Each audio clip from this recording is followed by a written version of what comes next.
Esse é um tema muito interessante. A empresa familiar, sobretudo os desafios que ela passa em termos de profissionalização e sucessão. Quer dizer, é uma fase bem difícil, sobretudo a sucessão, quando elas passam por isso.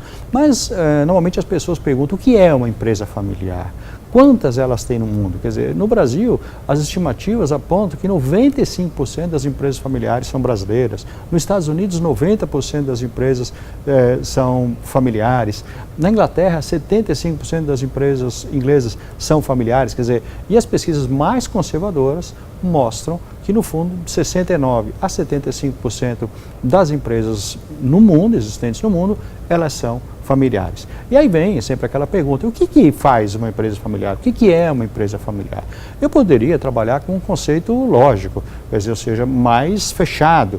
Então, quando eu falo um conceito mais fechado, seria uma empresa familiar, que a propriedade é de 2 ou mais famílias e que os familiares estão na gestão dessa organização. Mas esse tipo de conceito ele é muito bom para você fazer pesquisa, porque é fácil, você identifica, tem pessoas da família trabalhando na gestão, a empresa é de propriedade de 1 ou mais famílias, são conceitos muito exatos. Então, o que eu procuro fazer sempre é você ampliar esse conceito e trabalhar com características das empresas familiares. Essas características, elas expandem, vamos dizer assim, o conceito que a gente tem e vai muito mais na linha do comportamento do que necessariamente por questões só de pesquisa, muito embora sejam bastante importantes. Quer dizer, uma característica chave nas empresas familiares são decisões emocionais. Quer dizer, muitas vezes você tem uma pessoa da família para demitir, porque talvez ela não seja qualificada para trabalhar naquela organização e ela acaba ficando justamente por ser uma decisão emocional. Você tem transferência de crise, quer dizer, a empresa não está bem, a família não vai bem.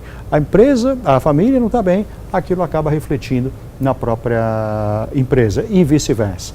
Dificuldades na descentralização. Aí eu falo por parte dos fundadores. Quer dizer, eu acabo de fazer palestras, é muito comum sucessores, herdeiras, me procurarem e apontar para essa questão do desafio da centralização. Mas é importante a gente lembrar o histórico dessas pessoas. Elas começaram uma empresa pequenininha, talvez não tivessem recursos para terem pessoas que pudessem as ajudar em decisões. E aí, todas as decisões ela foi tomando. Quer dizer, tomou o primeiro ano, deu certo, tomou o segundo ano, deu certo. Então, a cada ano que passa, depois de um processo longo, ela tem um reforço de sucesso muito grande. E daí é o motivo dessa centralização. E para que seja um processo descentralizado, leva tempo. A pessoa precisa estar consciente disso, mas ela precisa estar muito segura das pessoas para quem ela vai fazer a delegação. Agora, uma outra característica perceptível é a lealdade, como um critério de recursos humanos, como um critério de promoção, como um critério de remuneração, como outros critérios. Quer dizer, você tem nas empresas convencionais critérios objetivos.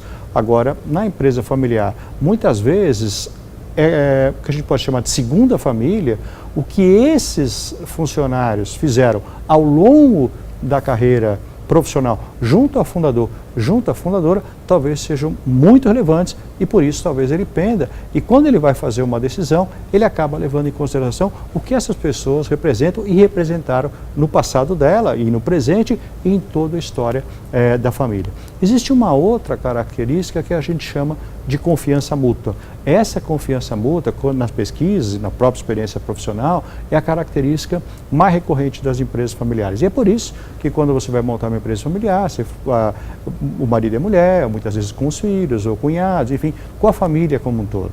E é duro, porque quando quebra essa confiança, aí a empresa familiar dificilmente ela vai conseguir sobreviver, dependendo dos fatores que ocorreram essa quebra de confiança.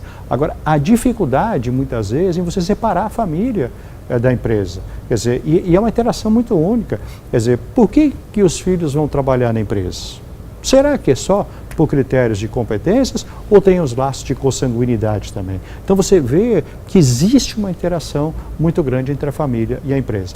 E conflitos? Quer dizer, é difícil a gente falar até quando as empresas não têm conflitos. Empresas que têm mais, tem empresas que têm menos, mas seguramente esses conflitos atrapalham em muito a gestão da organização, sobretudo no período sucessória. E para finalizar, quer dizer, a comparação, uma outra característica, que é quando a gente compara o perfil dos sucedidos com o perfil dos sucessores. Quer dizer, às vezes você tem um fundador ou uma fundadora que tem uma característica forte em empreendedorismo e talvez ela faça a escolha pelos filhos que também tenham essa característica. Mas talvez essa característica empreendedora tenha sido muito importante no passado da empresa, do ponto zero até hoje. Daqui para frente, talvez a empresa precise de uma profissionalização da gestão maior, uma profissionalização da sociedade cada vez maior, até para sustentar o crescimento e ela poder expandir. Então, no fundo, os critérios eles não devem estar totalmente relacionados